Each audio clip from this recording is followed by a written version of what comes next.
ذکر حق کے نور سے روشن ہے اس کی صبح و شام، اس کے ہر گوشے میں گونجے حق تعالی کا کلام، یہ ادارہ مجلس تعلیم القرآن جس کا نام۔ اعوذ باللہ من الشیطان الرجیم، بسم اللہ الرحمن الرحیم۔ وَلَقَدْ أَخَذْنَا آلَ فِرْعَوْنَ بِالسِّنِينَ وَنَقْصٍ مِّنَ الثَّمَرَاتِ لَعَلَّهُمْ يَذَّكَّرُونَ فَإِذَا جَاءَتْهُمُ الْحَسَنَةُ قَالُوا لَنَا هَٰذِهِ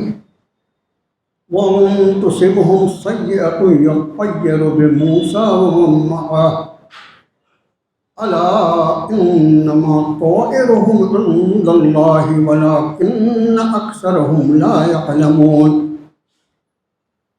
وقالوا مهما تأتنا به من آية لتسحرنا بها فما نحن لك بمؤمنين فأرسلنا عليهم الطوفان والجراد والقمل والضفادع والدم آيات مفصلات فاستكبروا وكانوا قوما مجرمين ولما وقع عليهم الرجز قالوا يا موسى ادع لنا ربك بما عهد عندك لئن كشفت عنا الرجز لنؤمنن لك ولنرسلن معك بني إسرائيل فلما كشفنا عنهم الرجز إلى أجل هم بالغوه إذا هم ينكثون فانتقمنا منهم فأغرقناهم في اليم بأنهم كذبوا بآياتنا وكانوا عنها غافلين وأورثنا القوم الذين كانوا يستضعفون مشارق الأرض ومغاربها التي باركنا فيها وتمت كلمة ربك الحسنى على بني إسرائيل بما صبروا ودمرنا ما كان يصنع فرعون وقومه وما كانوا يعرشون وجاوزنا ببني إسرائيل البحر فأتوا على قوم يعكفون على أصنام لهم قالوا يا موسى اجعل لنا إلها كما لهم آلهة قال إنكم قوم تجهلون إن هؤلاء متبر ما هم فيه وباطل ما كانوا يعملون قال غير الله أبغيكم إلها وهو فضلكم على العالمين وإذ أنجيناكم من آل فرعون يسومونكم سوء العذاب يقتلون أبناءكم ويستحيون نساءكم وفي ذلكم بلاء من ربكم عظيم صدق الله العظيم آمنت بما أنزل الله من کتاب۔ قرآن پاک کا نواں پارہ ہے یہ، اور 7ویں سورۃ الاعراف کا 16واں رکوع ہے، جو 12 آیات بینات پر مشتمل ہے۔ اس میں سنایا گیا۔ ان آیات بینات کا ترجمہ قریب کچھ اس طرح ہوتا ہے: اور تحقیق ہم نے پکڑا آل فرعون کو قحط سے اور پھلوں کی کمی سے، شاید وہ نصیحت حاصل کریں۔ پھر جب بھی ان کو بھلائی پیش آتی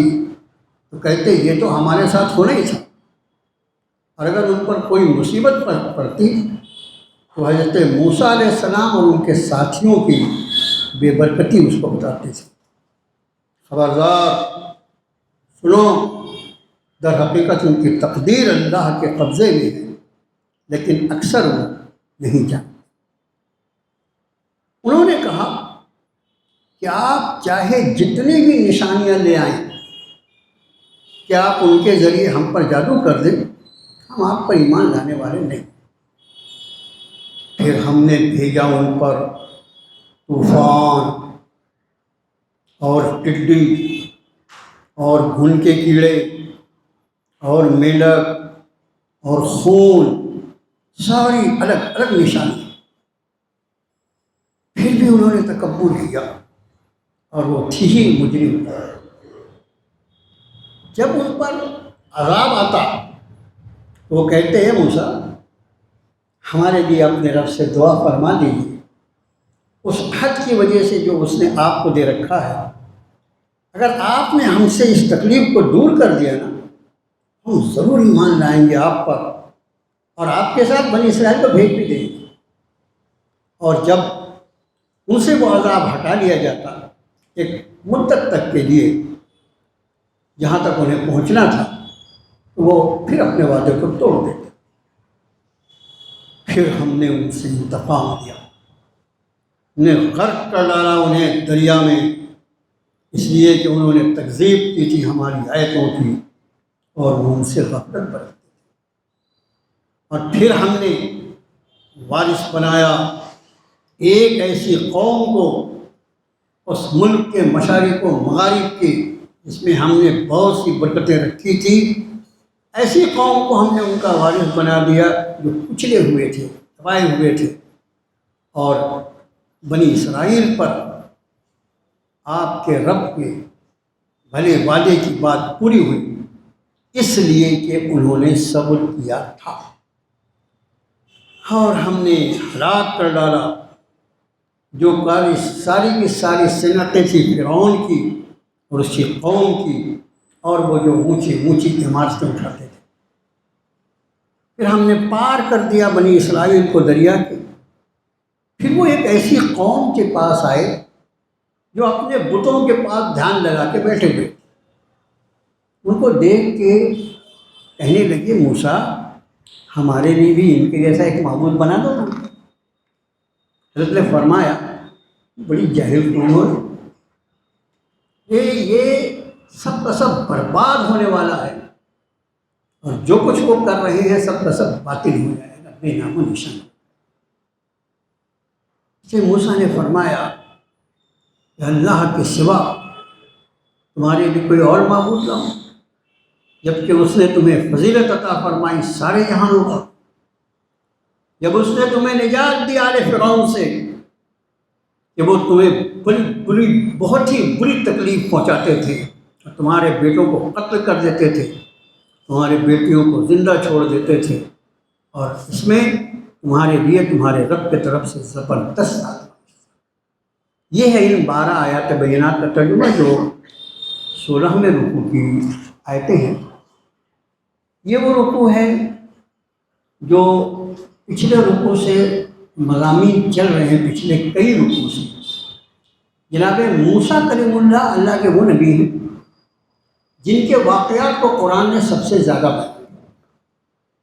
اور جناب موسیٰ کلیم اللہ کے بعد پھر حضرت ابراہیم علیہ نبی صلی والسلام کے واقعات کو سب سے زیادہ۔ قرآن شریف سے جب اللہ کے فضل و کرم سے اس کے پڑھنے پڑھانے سے ہمارا تعلق ہے تو یہ باتیں ہماری علم میں ہونی چاہیے۔ جناب موسیٰ علیہ نبی صلی والسلام کی قوم نے ان کے ساتھ کیا کچھ کیا، یہ خیال ہے کہ حضرت موسیٰ علیہ نبی صلی والسلام کا جو واقعہ ہے مصر میں، یہاں پر 2 قومیں آباد تھیں، ایک تو بنی اسرائیل تھی۔ اب بنی اسرائیل جو ہے یہ ایک ایسی قوم ہے جس پر اللہ کے جو احسانات ہیں اللہ نے بار بار ان کو یاد دلائے، اور ہزاروں برس، ہزاروں سال ایسے گزرے کہ نبوت اور رسالت کا سلسلہ ان میں چلتا رہا۔ اب اللہ تعالیٰ کسی قوم کو اگر اپنے نبی اور رسول کے مبعوث فرمانے کے لیے قبول فرما لیتے تو یہ اس کا بہت بڑا اعزاز، ہزاروں سال تک وہ سلسلہ ہے۔ اب دیکھیے حضرت یعقوب علیہ السلام سے وہ سلسلہ چلتا ہے، اس لیے کہ حضرت یعقوب علیہ السلام کا نام ہی اسرائیل ہے، یا ان کی کنیت اسرائیل ہے، دو میں سے کچھ بھی کہہ دیجیے، مفسرین نے دونوں لکھا ہے۔ بعض کہتے ہیں کہ نام یعقوب ہے کنیت اسرائیل ہے، بعض کہتے ہیں کہ نام اسرائیل ہے کنیت یعقوب، جو بھی ہو دونوں نام ایک ہی پیغمبر کے ہیں۔ وہاں سے وہ اپنے آپ کو بنی اسرائیل کہلاتے ہیں، اور وہاں سے حضرت عیسیٰ روح اللہ تک جتنے انبیاء آئے وہ سارے کے سارے انبیاء بنی اسرائیل۔ ان میں ایک نبی میں نے آپ کو یاد ہوگا، حضرت صالح علیہ السلام، حضرت شعیب علیہ السلام کا جب تذکرہ آیا تھا، حضرت شعیب علیہ السلام جو ہیں وہ ایک ایسے نبی ہیں جو بنی اسرائیل کے نہیں، بلکہ وہ حضرت ابراہیم علیہ السلام کے ایک بیٹے مدین نام کے جو تھے ان کی نسل سے حضرت شعیب علیہ السلام۔ یہ آپ کی معلومات کے لیے ہونے چاہیے۔ بہرحال یہاں فرمایا وَلَقَدْ أَخَذْنَا آلَ فِرْعَوْنَ بِالسِّنِينَ وَنَقْصٍ مِّنَ الثَّمَرَاتِ لَعَلَّهُمْ يَذَّكَّرُونَ، ہم نے آل فرعون کو قحط سے اور پھلوں کی کمی سے پکڑا تاکہ وہ غور کریں۔ آپ انداز فرمائیں، قحط آئے، قحط پڑ گیا، اللہ کے عذاب کی ایک شکل ہے، پھلوں میں کمی ہو گئی، انسان کے لیے مشکل، لیکن اس کے بعد بھی اس کے پیچھے وجہ بیان فرما رہے ہیں لعلہم یذکرون، ہم نے ان حالات سے ان کو اس لیے دوچار کیا تاکہ یہ ہماری طرف لوٹ، یہ غور کریں کہ آخر کیا وجہ ہوئی کہ اللہ نے اپنی نعمتیں جو ہمیں عطا فرمائی تھی اس میں کیوں کم ہو گئی۔ اس کا معنی کہ مصیبت بھی اگر اللہ کی طرف سے آئی اور اس مصیبت کی وجہ سے اگر انسان کو رجوع اللہ کی توفیق ہو گئی، یہ مصیبت بھی اللہ کی طرف سے ایک نعمت، لیکن اگر کبھی مصیبت کے آ جانے کے بعد بھی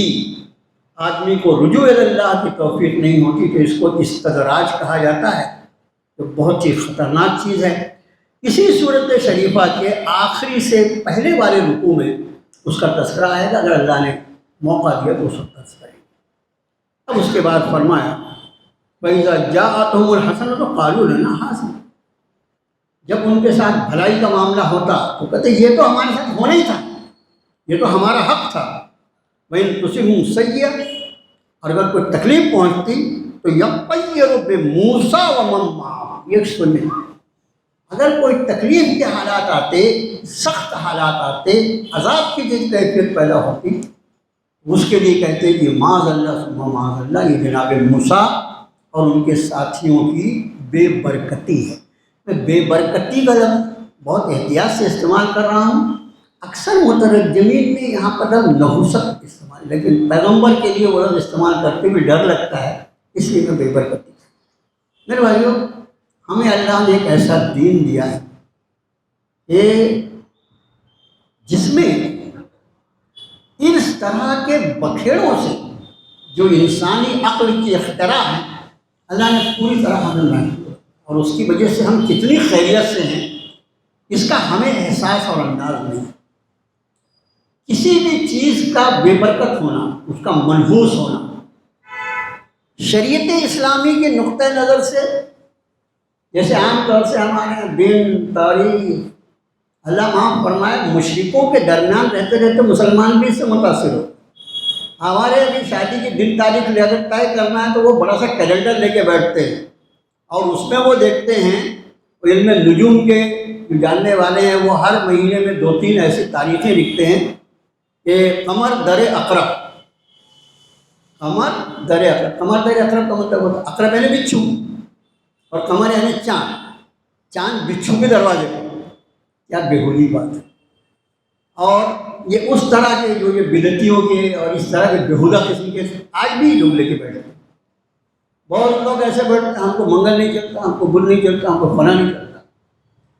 خوب سن لو، اس شریعت اسلامی میں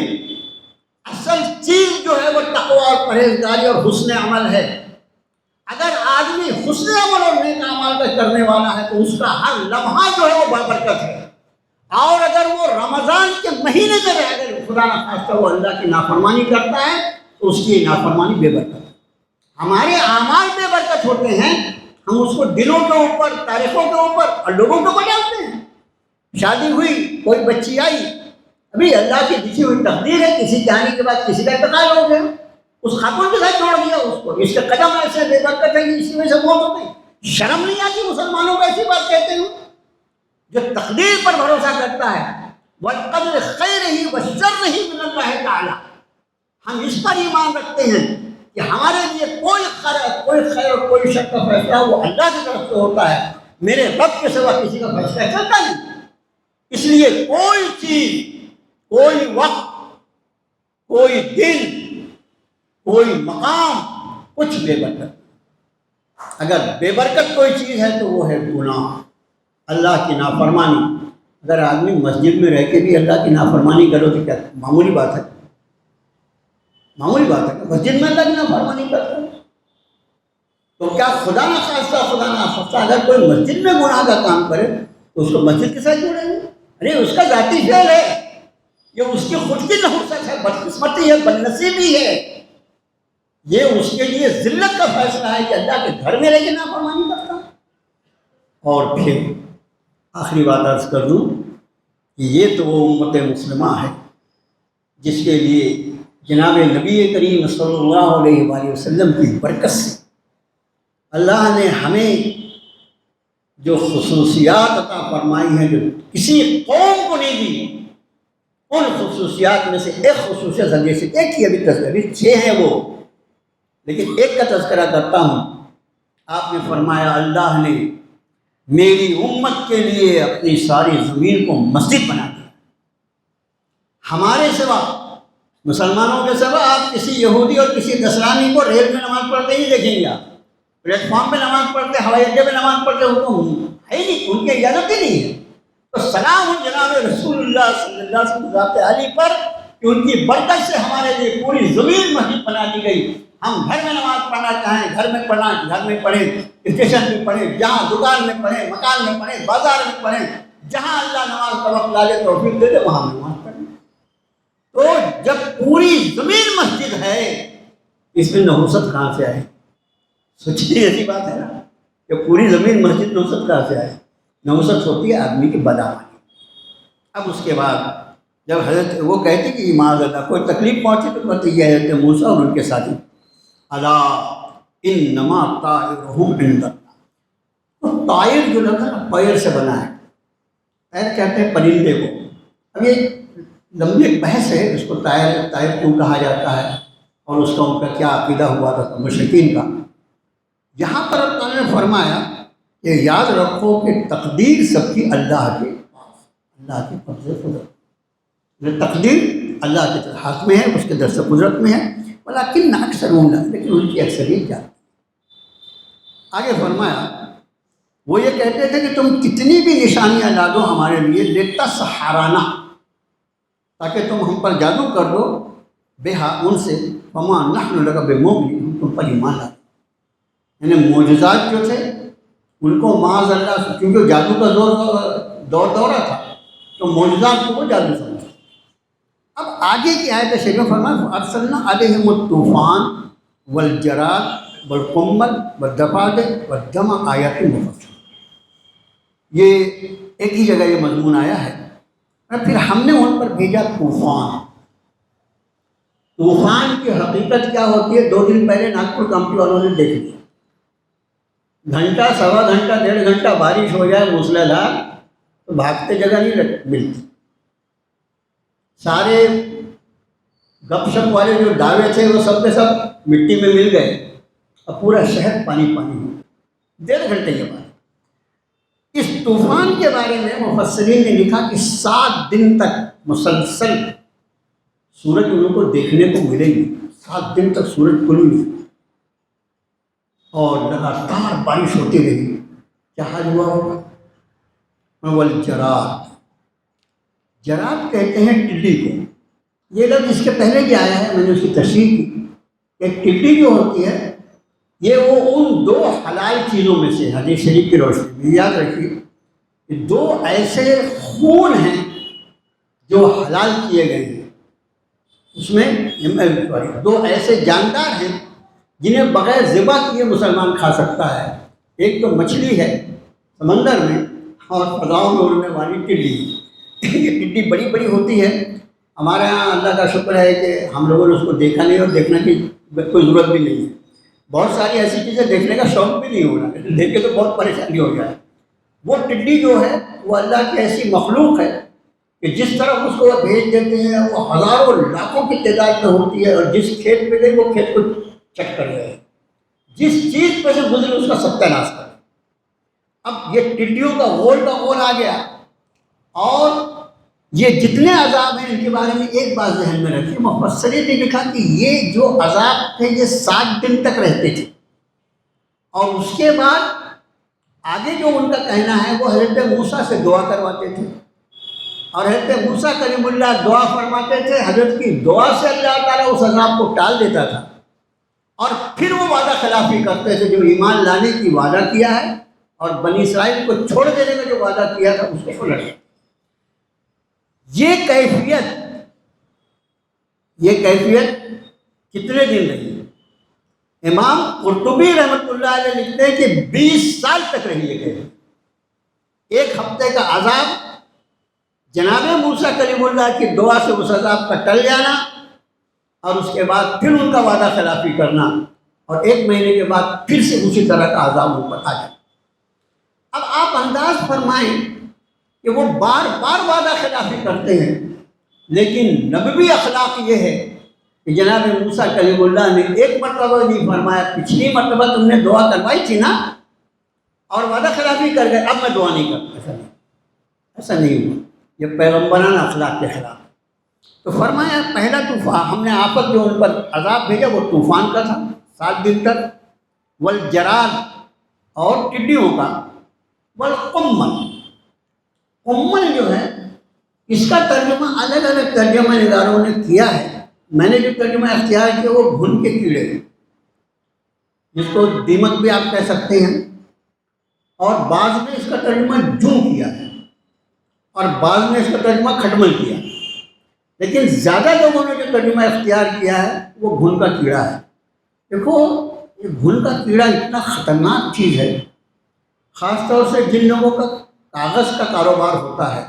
یا لکڑی کا کاروبار ہو، وہ اس کی حقیقت کو جانتے ہیں۔ یہ اگر خدا نخواستہ کسی چیز میں وہ لگ جائے تو وہ اوپر سے وہ چیز جو کہ تو دکھائی دیتی ہے، لیکن اندر سے مکمل کھوکھلی ہو جاتی۔ نہیں، کسی عمارت میں اگر بڑی عمارت کے لکڑیوں میں لگ جائے تو پوری عمارت زمین دو، اتنی خطرناک ہے۔ اب کیڑے لگ گئے، اب جہاں وہاں، اس میں نے شروع میں جو ایک بات شروع کی تھی وہ بیچ میں ادھوری رہ گئی کہ مصر میں 2 اقوام آباد ہیں، ایک تو بنی اسرائیل ہیں، جناب موسیٰ کلیم اللہ پر ایمان رکھتے ہیں، لیکن فرعون نے اور اس کے ماننے والوں نے ان کو اپنے پکڑے میں رکھا ہے، ہٹنے نہیں دیتے، ان کو ان سے اپنی غلامی کراتے ہیں۔ یہ عذاب جو آتا تھا، یہ عجیب و غریب بات ہے کہ پورے مصر میں کھلا اس بات کا وہ اپنی آنکھوں سے نظارہ دیکھتے تھے کہ عذاب کی تکلیف فرعونیوں کو پہنچتی تھی، اور بنی اسرائیل کو اللہ تعالیٰ پوری طرح محفوظ رکھتا۔ تو یہ آپ بتاؤ کہ ایسی کوئی ایک چیز بھی آدمی اگر اپنی آنکھ سے دیکھ لے تو اس کو عقل آنے کے لیے کافی ہے کہ بھئی بیماری آئی، یہ مثلا دیکھیے آپ کے یہاں کووڈ آیا تھا، کیا حال ہوا؟ کوئی بھی قوم کا آدمی ہو، کوئی بھی ہو۔ اب یہ دوسری بات ہے کہ اللہ نے اہل ایمان کے ساتھ خاص معاملہ فرماتا ہے، وہ ایک الگ ہے، لیکن اب اس سے سارے کے سارے لوگ متاثر تھے۔ لیکن خدا نخواستہ اگر اس میں اللہ تعالیٰ یہ کیفیت پیدا فرما دیتے، وہ تو چاہے تو سب کر سکتے ہیں نا، کہ یہ خطرناک بیماری جو ہے وہ مسلمانوں کو نہ ہو اور ان کے سوا باقی سب کو ہو، کیا ہوتا؟ آدھی دنیا ایمان قبول کر لیتی، لیکن اللہ کا یہ دستور ہی نہیں ہے۔ اگر وہ چاہیں، یا قرآن شریف نے کتنی مرتبہ یہ بات فرمایا، وَلَوْ شَاءَ اللَّهُ لَجَمَعَهُمْ عَلَى الْهُدَىٰ، کہ نبی صلی اللہ علیہ وسلم اللہ کو یہ طاقت حاصل، اگر وہ چاہیں تو سب کو ہدایت پہ جمع کر دیں۔ ارے خالی یہ جو سانس کا عمل ہے نا، سانس ہم جو لے رہے ہیں، جس میں ہم کو نیت بھی نہیں کرنی پڑتی، ارادہ بھی نہیں کرنا پڑتا، اپنے آپ سانس آتی جاتی ہے، اور یہ آتے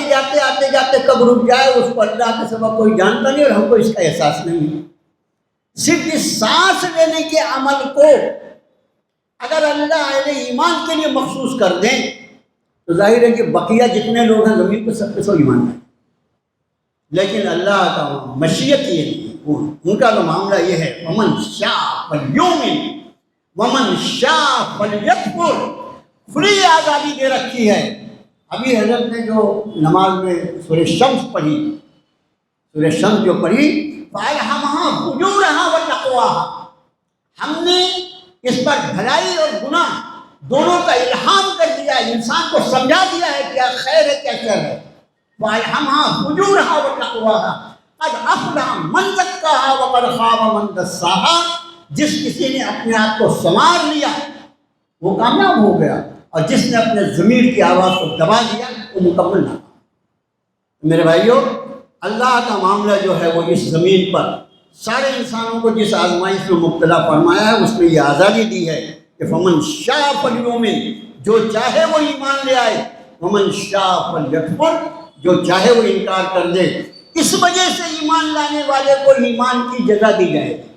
اس لیے کہ اس نے اپنی پوری سوچ سمجھ کے کفر کو ترک کر کے اللہ کی ذات پر ایمان لایا۔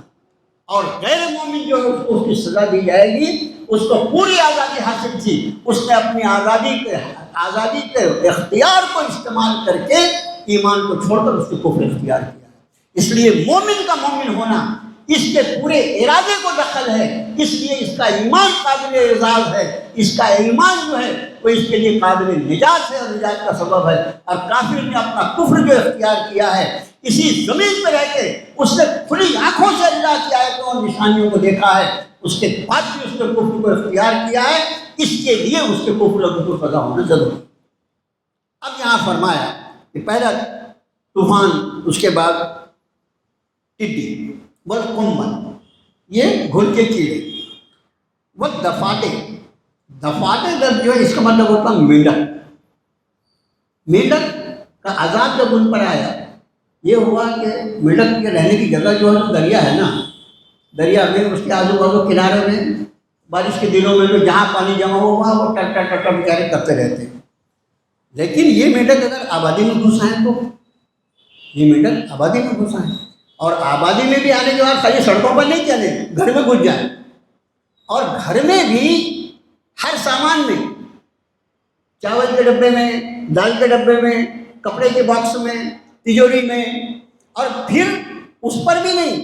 آدمی ہے تو آدمی کے اوپر رہنا شروع کر دے، میڈک ہی میڈک اس پر۔ لیکن یہ بات خیال ہے، یہ صرف فرعونیوں کے ساتھ، بنی اسرائیل کے ساتھ نہیں ہوتا۔ عجیب و غریب، میری یہ سمجھ نہیں، ابھی تک میں سمجھ ہے کہ اتنے جاہل تھے وہ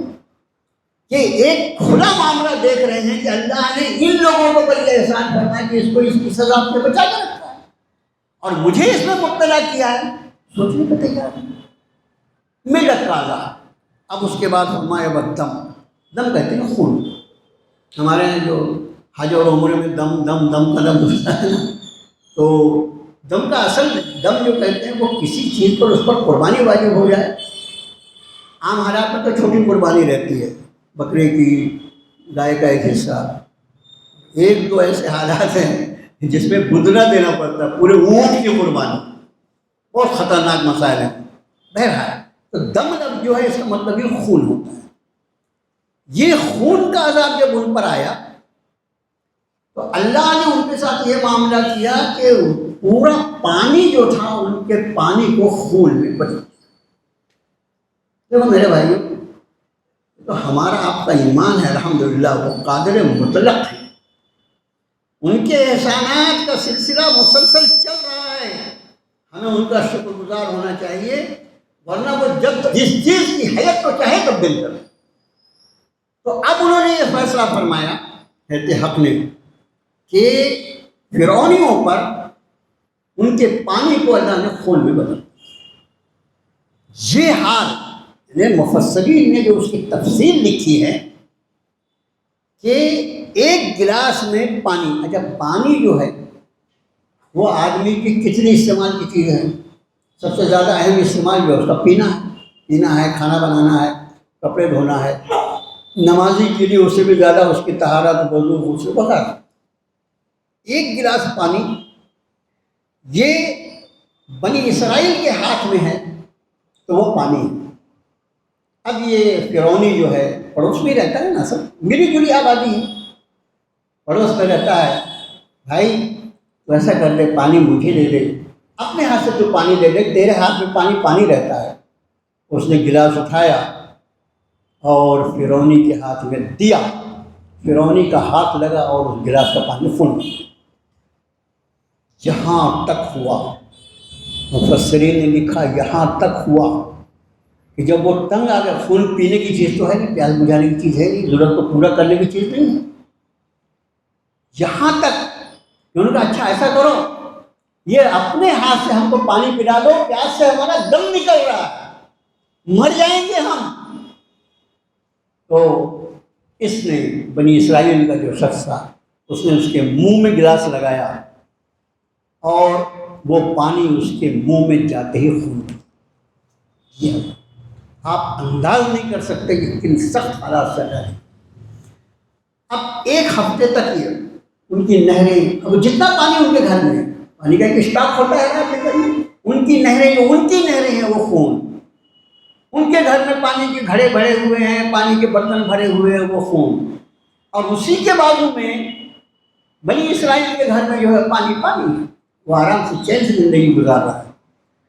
اتنی کھلی اللہ کی نشانیاں دیکھنے کے بعد بھی جن لوگوں نے ایمان نہیں لایا ہوگا وہ کتنے بدنصیب اور کتنے احمق قسم کے ہوتے۔ تو رب نے فرمایا پھر ہم نے ان پر بھیجا طوفان اور ٹڈی اور گھن کے کیڑے اور مینڈک اور خون، آیات مفصلات، نشانیاں واضح الگ الگ کھلی ہوئی، فاستکبروا، اس کے بعد بھی انہوں نے تکبر کیا، اس کے بعد بھی انہوں نے تکبر کیا، وَكَانُوا قَوْمًا مُجْرِمِينَ، وہ تھی ہی مجرم۔ اگلی آیت میں فرمایا اب ان کی کیفیت، وَلَمَّا وَقَعَ عَلَيْهِمُ الرِّجْزُ، جب ان پر کوئی عذاب، آپ یہاں رجز لفظ جو ہے اس کے پہلے ہے، رجز جو ہے کئی معنی میں سے، رجز کا ایک مطلب ہوتا ہے گندگی، وَالرُّجْزَ فَاهْجُرْ، تو رجز کا ایک معنی ہوتا ہے گندگی، یہ عذاب جو ہوگا اللہ کا وہ پاک صاف چیز ہوگی کیا؟ پھر وہ تو اللہ کی ناراضگی کے ساتھ ہے نا، تو اس لیے رجز کو بھی عذاب کہا، عذاب کو بھی رجز کہا جاتا ہے۔ جب ان پر واقع ہوتا کوئی عذاب، قالوا یا موسیٰ ادع لنا ربک بما عہد عندک، موسیٰ اب جب عذاب آیا تو یہ چونکہ فرعونی ہیں، یہ دوڑ کے فرعون کے پاس جاتے تھے، فرعون حضرت موسیٰ علیہ السلام کو بلاتا تھا اور ان سے کہتا تھا موسیٰ وہ جو آپ کے رب کا آپ کے پاس وعدہ ہے وہ آپ کی دعائیں قبول فرمائے گا، آپ ہمارے لیے دعا کر دیجیے، لئن کشفت عنا الرجز، لفظ دیکھو، لئن کشفت، اگر ہٹا دیا تم نے، لئن کشفت، اگر ہٹا دیا تم نے، عنا الرجز، ہم سے یہ عذاب، لنؤمنن لک، ہم ضرور ایمان لائیں گے آپ پر، وَلَنُرْسِلَنَّ مَعَكَ بَنِي إِسْرَائِيلَ، اور آپ کے ساتھ بنی اسرائیل کو ضرور بالضرور، یہ ضرور بالضرور جو ہے وہ گرامر کے اعتبار سے جو الفاظ استعمال ہوئے اس کا ترجمہ ہے کہ اگر آپ نے یہ عذاب ہم سے ہٹا دیا نا تو ہم آپ پر ایمان بھی لائیں گے، ایمان لائے تو سب مسئلے ختم ہو گئے نا، یہ ایمان بھی لائیں گے، بنی اسرائیل کو آپ کے ساتھ ضرور بھیج دیں گے۔ پھر فرمایا فَلَمَّا كَشَفْنَا عَنْهُمُ الرِّجْزَ، پھر جب ہم نے دور کر دیا، ان کا قول کیا تھا، وہ کہتے تھے لئن کشفنا، اگر آپ نے دور کر دیا ہے، جب بیقلے تھے، وہ بیقلے تھے، ان کو معلوم ہی نہیں کہ یہ عذاب جو ہے یہ جناب موسیٰ کا لایا ہوا نہیں ہے، یہ تو حضرت حق کا فیصلہ ہے، تو وہ جناب موسیٰ سے دعا کروانے کے لیے کہتے تھے کہ آپ دعا کر کے اگر اس کو ہٹا دیں گے، تو رب نے فرمایا فَلَمَّا كَشَفْنَا عَنْهُمُ الرِّجْزَ، پھر جب ہم نے ان سے عذاب کو ہٹا دیا، إِلَىٰ أَجَلٍ هُمْ بَالِغُوهُ، ایک ایسی مدت تک جو ان کے لیے طے تھی، إِذَا هُمْ يَنكُثُونَ، پھر وعدے کو توڑ دیتے۔ اور جیسے میں نے بتایا علامہ قرطبی رحمۃ اللہ علیہ کا قول یہ ہے کہ برس تک یہ سلسلہ وہ ایمان لانے کو تیار نہیں، لیکن جو سب سے زیادہ قابل توجہ بات ہے کہ جناب موسیٰ کلیم اللہ نے کبھی دعا کے لیے نہیں، میرے بھائیو آج ہی جمعے میں یہ عنوان نہیں تھا، عنوان تو کچھ اور تھا، آپ کے خادم نے ایک بات عرض کی کہ نبی کریم صلی اللہ علیہ وآلہ وسلم کی جو امت جو ہے نا یہ دعاؤں والی امت ہے، یہ دعاؤں والی امت ہے۔ ایک حدیث شریف میں اللہ کے رسول صلی اللہ علیہ وسلم نے فرمایا کہ کوئی شخص اگر اپنے ایمان والے بھائی کے لیے غائبانہ دعا کرے، غائبانہ نہیں اس کے پیٹھ پیچھے اگر دعا کرے تو اس دعا سے اللہ تعالیٰ اتنے خوش ہو جاتے ہیں ایک فرشتے کو حکم فرماتے ہیں کہ تو بھی میرے اس بندے کے لیے وہی دعا کر جو اس نے اپنے بھائی کے لیے. میں نے اس کے عنوان میں نے بنایا یہ باندھا تھا کہ اگر آپ چاہتے ہیں کہ آپ کے لیے فرشتے دعا کریں، کون نہیں چاہے؟ میں بھی چاہتا ہوں، آپ بھی چاہتے ہیں. اگر ہم چاہتے ہیں کہ ہمارے لیے فرشتے دعا کریں تو اس کا سیدھا طریقہ ہے کہ ہم اپنے ایمان والے بھائیوں کے پیچھے غائبانہ ان کے خیر کے لیے، ان کی بھلائی کے لیے. اور اس سے بھی آگے بڑھ کر ایک بات آپ کا خادم عرض کرتا ہے بڑی ہمت کے ساتھ، وہ یہ کہ نبی کریم صلی اللہ علیہ وآلہ وسلم کی سب سنتیں ہمیں معلوم ہیں، لیکن ایک سنت آپ صلی اللہ علیہ وسلم کی یہ ہے، جو لوگ دن کی روشنی میں آپ پر پتھر برساتے تھے، دن کی روشنی میں جب آپ قرآن سناتے تھے تو وہ شور غوغا کرتے تھے. وقال الذين كفروا لا تسمعوا لهذا القرآن والغوا فيه لعلكم تغلبون. کہ کافروں نے یہ کہا کہ جب یہ قرآن پڑھا جائے تو سنو مت اور شور غوغا مچاؤ تاکہ تمہارا غلبہ قائم رہے. تو جو لوگ اس دشمنی کو انجام دیتے تھے دن کے اجالے میں، قرآن کو سننے نہیں دیتے تھے لوگوں کو، لوگ آپ کی طرف متوجہ ہوں، اس کی کوئی شکل نہ باقی رہے، اس لیے اوباش اور آوارہ لڑکوں کو آپ کے پیچھے لگا دیتے تھے جو آپ کے پیچھے چیختے چلاتے تھے. اور پھر نبی رحمت صلی اللہ علیہ وسلم رات کے اندھیروں میں اٹھ کر انہیں لوگوں کے لیے نام لے لے کر ان کی ہدایت کی دعا فرمایا کرتے تھے. میرے بھائیوں، دوستوں کے لیے دعا کرنا تو ساری دنیا جانتی ہے، لیکن دشمنوں کے لیے دعا کرنا یہ محمد رسول اللہ جانتے ہیں، ان کے سوا کوئی نہیں جانتا. امت یہ کام بھول گئی. میں نے یہ بات آج جمعے بھی عرض کی، آج میں کہتا ہوں آج ہمارا دین تجارت ہے. تم ہمارے ساتھ بھلے ہو تو ہم تمہارے ساتھ بھلے ہیں، اور اگر تم سے کوئی تکلیف پہنچ جائے تو تم ہماری نگاہ میں زہر سے بدتر ہو، اور ہم دیکھیں کہ ہم تمہارا کتنا خراب نقصان کر سکتے ہیں. یہ دین ہے؟ یہ تو تجارت ہے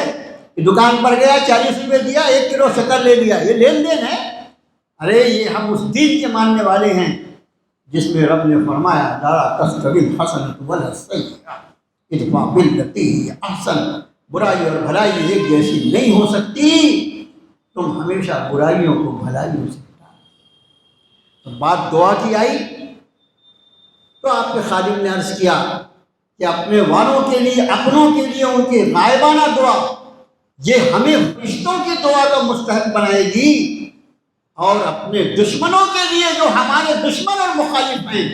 ان کے لیے دعا کرنا ہمیں رسول اللہ کی سنت پر عمل کی توفیق دے. ابھی اس پر بھی دعا. آگے فرمایا کہ وانتقمنا منہم،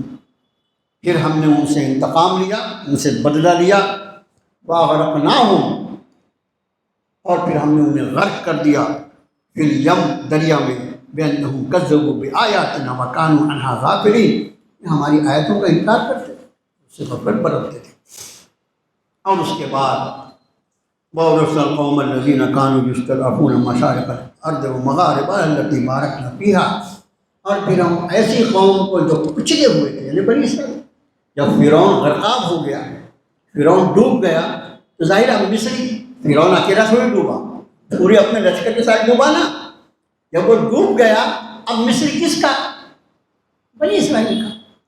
فرمایا ہم نے اس ملک کا مشرق سے مغرب تک جہاں ہم نے برکتیں نازل فرمائیں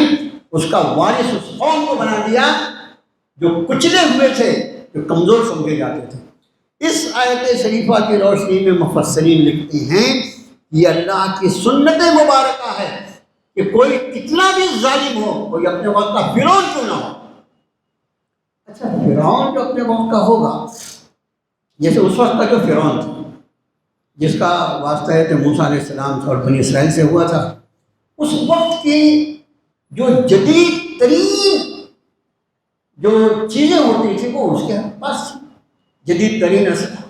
جدید ترین ٹیکنالوجی، جدید ترین عمارتوں کا بنانا، سب جدید ترین. ظاہر ہے کہ جس زمانے کا جو فرعون ہوگا اس کے پاس سب کچھ جدید ترین ہوگا. لیکن یہ خیال رہے جب اللہ کا حکم آتا ہے تو پھر کسی کی جدت یا اس کی پرانا ہونا کوئی لوگ اس کو فرق نہیں پڑتا، اللہ تو اس کو برباد کر کے چھوڑتے۔ مفسرین فرماتے ہیں اس آیت شریفہ کی روشنی یہ بات معلوم ہوئی کہ کوئی قوم کتنی بھی کچل دی گئی ہو، لیکن ایک وقت ایسا آتا ہے کہ اللہ تعالیٰ ظالم کو ہٹا دیتا ہے اور اس کے بعد مظلوموں کو موقع عطا فرماتا ہے۔ یہ اہل ایمان کے لیے پوری تاریخ اسلام آپ دیکھ لیجیے ہمیشہ ایسے ہی۔ اب اس کے بعد ارشاد فرمایا کہ وجاوزنا ببنی اسرائیل البحر، اب دریا سے پار ہو گئے، بنی اسرائیل دریا سے پار ہو گئے۔ فاتوا علی قوم یعکفون علی اصنام لہم، ایک ایسی قوم کے پاس پہنچے جو بتوں کے سامنے دھیان لگا کے بیٹھے ہوئے، بتوں کے سامنے دھوڑی لگا کے بیٹھے ہوئے۔ اب اس بنی اسرائیل کی بھی یعنی کیا لفظ استعمال کروں میں، ان کی اوقات دیکھو، انہوں نے وہ سارے عذاب دیکھے ہیں جو اللہ نے فرعونیوں پر نازل فرمایا، اور ان بنی اسرائیل کو اس نے اپنی حفاظت میں رکھا، اپنی آنکھوں سے دکھائے نا انہوں نے۔ فرعون جیسے جابر اور ظالم کو اس کے فوجوں سمیت انہوں نے بحر قلزم میں غرق ہوتے ہوئے دیکھا ہے۔ اس کے غرق ہونے کے پہلے جناب موسیٰ کلیم اللہ کے دست مبارک میں جو لاٹھی تھی، اس لاٹھی کے مارنے سے اللہ نے اس دریا میں ان کو راستہ بنا کے دیا ہے، اور اس دریا سے یہ پار ہوئے ہیں، اور اسی راستے سے جہاں سے یہ پار ہوئے اسی راستے پہ فرعون کو لا کے اللہ نے برکت، سب انہوں نے اپنی آنکھوں سے دیکھا۔ قرآن نے ایک جملے میں یہ بات فرمائی، ایک وَإِذْ فَرَقْنَا بِكُمُ الْبَحْرَ فَأَنْجَيْنَاكُمْ وَأَغْرَقْنَا آلَ فِرْعَوْنَ وَأَنْتُمْ تَنْظُرُونَ، اور جب ہم نے تمہارے لیے دریا کو پھاڑ دیا، جب ہم نے وَإِذْ فَرَقْنَا بِكُمُ الْبَحْرَ، بِكُم تمہارے لیے، جب ہم نے تمہارے لیے دریا کو پھاڑ دیا، وَأَغْرَقْنَا آلَ فِرْعَوْنَ، اور ہم نے آل فرعون کو غرق کر ڈالا، سب تم نے دیکھا، وَأَغْرَقْنَا آلَ فِرْعَوْنَ تم تنظرون، اور تم نے اس کو اپنی نگاہوں سے دیکھا ہے۔ اس کے بعد بھی یہ بے ایمانوں کا حال یہ ہے کہ اب جب ایک نئی قوم کو دیکھا کہ بڑے بڑے بت بنا کر اور اس کے سامنے دھوڑی لگا کے بیٹھے ہوئے ہیں، تو جناب موسیٰ سے کہتے ہیں قالوا یا موسیٰ لنا الہا کما لہم آلہہ، موسیٰ ہمارے لیے بھی ایک ایسا معبود بنا دو نا جیسا ان کے لیے۔ ان کا یہ جو یہود ہیں، اس سے قرآن پاک نے ان کی جو حقائق بیان کیے ہیں اس کی روشنی میں اگر ان کو دیکھا جائے تو یہ وہ قوم ہے جو اپنے نبی کی نہیں تو کسی اور کی، اپنے نبی کی جو قوم نہ ہو وہ کسی اور کی کیا ہوگی۔ اور اتنے یعنی کہنا چاہیے کہ بے عقل ہے کہ اتنی ساری اللہ کی نشانیوں کو اپنے آنکھوں سے دیکھنے کے بعد جناب موسیٰ سے کہتے ہیں ہم کو بھی ایسا معبود بنا دو۔ حضرت نے فرمایا قال انکم قوم تجہلون، بہت ہی جاہل قوم ہو رہے، بہت ہی جاہل ہو، نالائق کہیں گے۔ ان ہؤلاء متبر ما هم فیہ وباطل ما كانوا یعملون، جو کچھ کر رہے ہیں اور یہ سب کا سب ختم ہو جائے گا، سب کا سب باطل ہو جائے گا۔ حضرت نے فرمایا کیا اللہ کے غیر کو میں تمہارے لیے معبود بناؤں، جبکہ وہی اس نے تمہیں فضیلت عطا فرمائی سارے جہانوں پر۔ اور پھر حضرت موسیٰ علیہ السلام نے اس احسان کو یاد دلایا، وَإِذْ نَجَّيْنَاكُم مِّنْ آلِ فِرْعَوْنَ يَسُومُونَكُمْ سُوءَ الْعَذَابِ، وہ اللہ جس نے تمہیں نجات دی فرعون سے جو تمہیں بری تکلیف پہنچاتا تھا، يُقَتِّلُونَ أَبْنَاءَكُمْ وَيَسْتَحْيُونَ نِسَاءَكُمْ، تمہارے بیٹوں کو قتل کرتا تھا، بیٹیوں کو چھوڑ دیتا۔ یہ آزمائش جس سے بنی اسرائیل برسہ برس تک گزرے ہیں۔ میں نے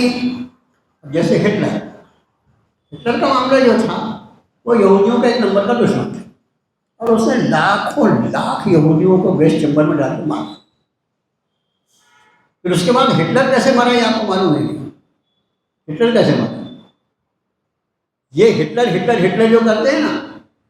ہر وقت کے ہٹلر کو فرعون کہے اپنے وقت کا فرعون، ہر وقت کے ہٹلر کا انجام یہ ہوتا ہے کہ وہ ہٹلر جس نے لاکھوں یہودیوں کو گیس چیمبر میں ڈال کے موت کے گھاٹ اتار دیا، آخری وقت میں حالات ایسے ہوئے کہ اس نے اپنی خود کی ریوالور اپنی کنپٹی پہ رکھ کے خودکشی کر لی اور موت کی گھاٹ۔ ایسا ہوتا ہے اللہ کی پکڑ، ایسی ہوتی ہے۔ تو حضرت نے ان کو یاد دلایا کہ تم یاد تو کرو کہ حضرت حق نے تمہیں کس فرعون سے نجات دی جس نے برسہ برس تک تمہاری نسلوں کے ایک حصے کو قتل کیا اور تمہاری لڑکیوں کو زندہ چھوڑا، اس سے اللہ نے تمہیں بچا لیا۔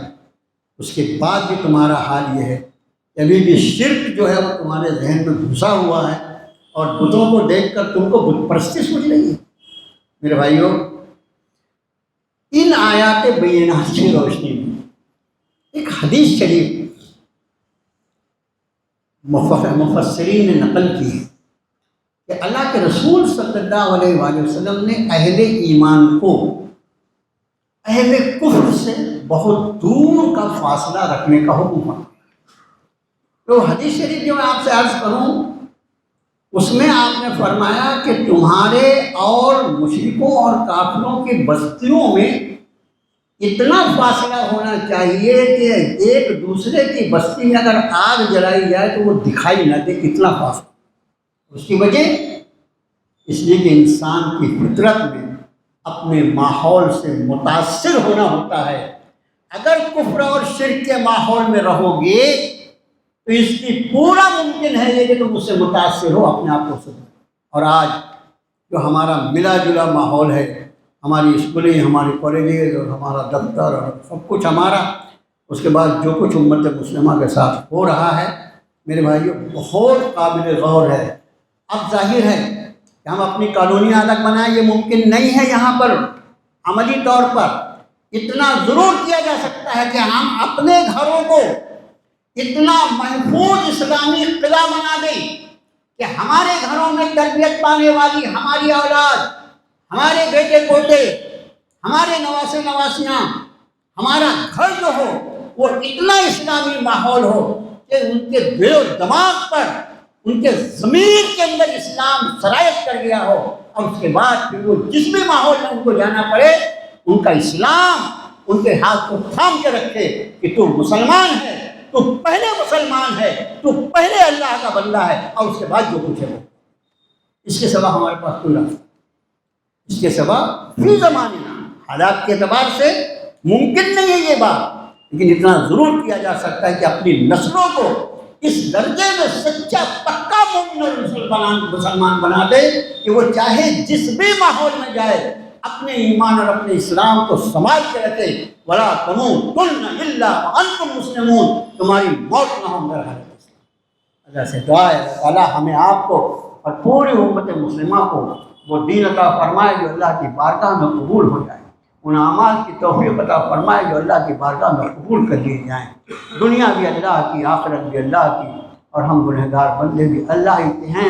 اللہ العالمین ہماری ساری مشکلات کو دور فرما دے، ہماری ساری پریشانیوں کو دور فرما دے۔ اللہ ہمارے مساجد، ہمارے مدارس اور ہماری تعلیم گاہیں، ہماری خانقاہیں جن پر ان مشرکین کی غلیظ اور گندی نگاہیں ہیں، اللہ ان کی نگاہوں سے اور ان کے شرور سے ہم سب کی حفاظت فرما۔ اللہ حفیظ آپ ہیں، حافظ آپ ہیں، خیر الحافظین آپ ہیں۔ اللہ پوری امت مسلمہ پر ان کی مسجدوں اور ان کے مدارس، ان کی خانقاہیں، ان کے گھر بار، ان کی عزت آبرو، ان کا دین ایمان، ان کا اسلام، ان کا اسلامی تشخص، اللہ اس سب پر اپنی حفاظت کی چادر ڈال دے مولا۔ صلی اللہ تعالیٰ علی خیر خلقہ محمد و آلہ و صحبہ۔